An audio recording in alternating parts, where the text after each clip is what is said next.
the reading of the district mission statement. Ipswich Public Schools aspires to empower all students to be global citizens who are effective communicators, analytical problem solvers, and savvy consumers of information. We propose to do this through an emphasis on communication, critical thinking, creativity, self-management, perseverance, and collaboration. Students will be active partners in authentic learning, offering voice and choice and demonstrating competency. All right. Announcements and special acknowledgements. The regularly scheduled school committee meeting on Thursday, December 18th will be canceled.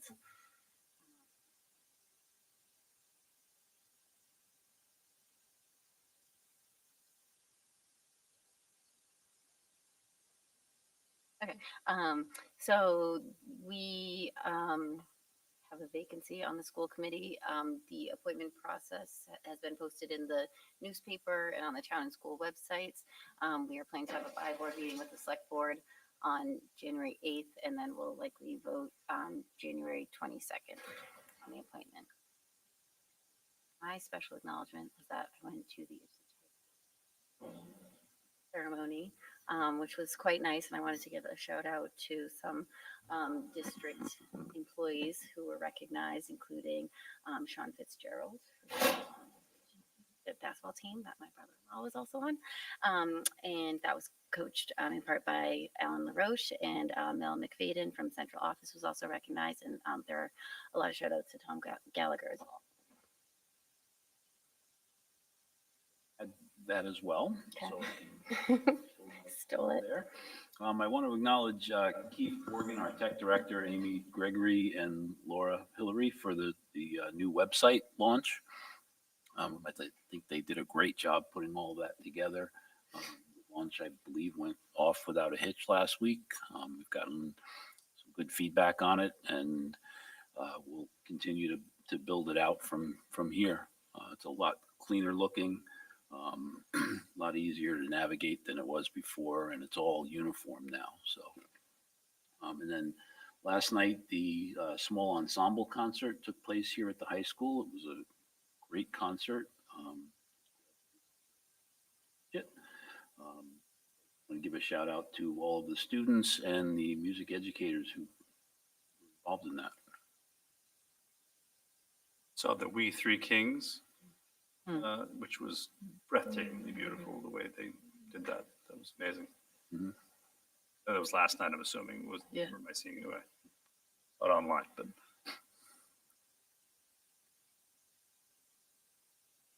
Right. Here we are with our presentation on data cycles, and we welcome Dr. Tracy Wagner and the team.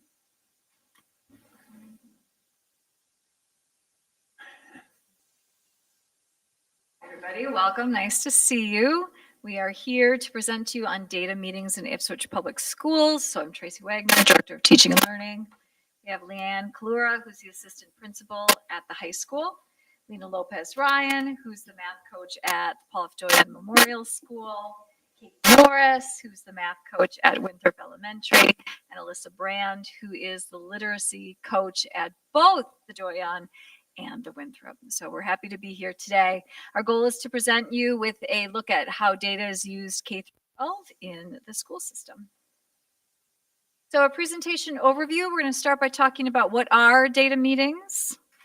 Then we'll bridge into what data meetings look like at the middle and the high school, then what they look like at the elementary schools, and lastly, we'll put it all together and describe some of our next steps.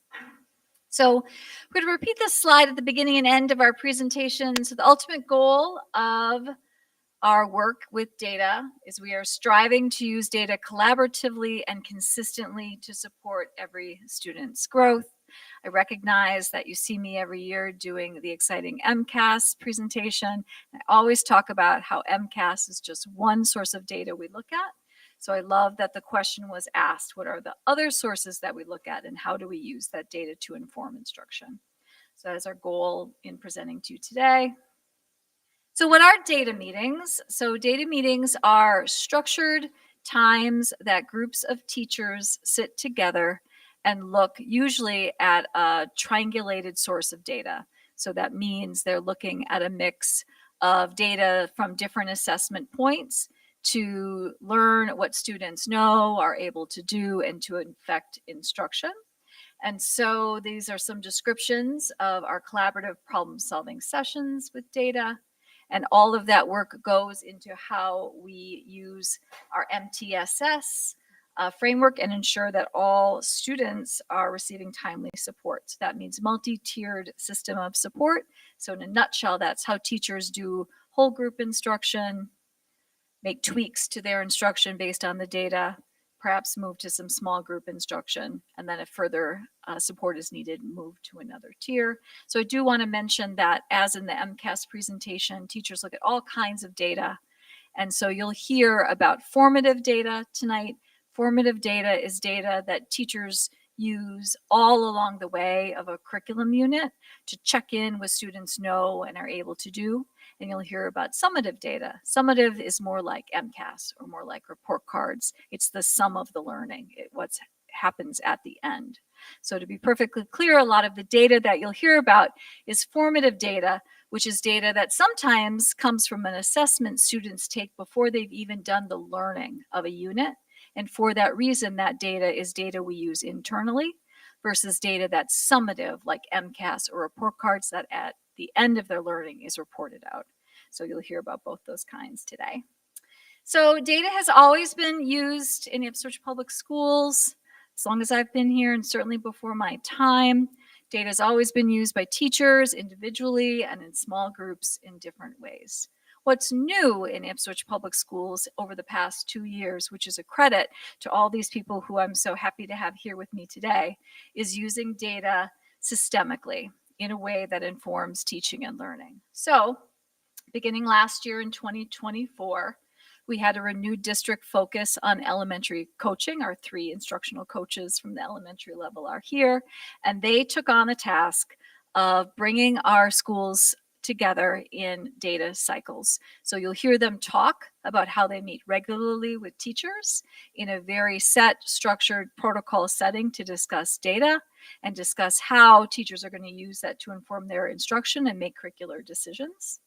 This year, we also brought data cycles in that more structured way to the high school in particular. So you'll hear Ms. Kalura talk about that, and we're starting that out this year.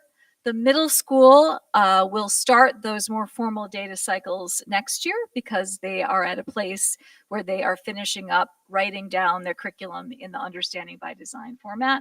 So the other way to say that is, starting next year, all of our schools will have systemic data practices that are in addition to what teachers were already always doing, which was individually and in small groups looking at data.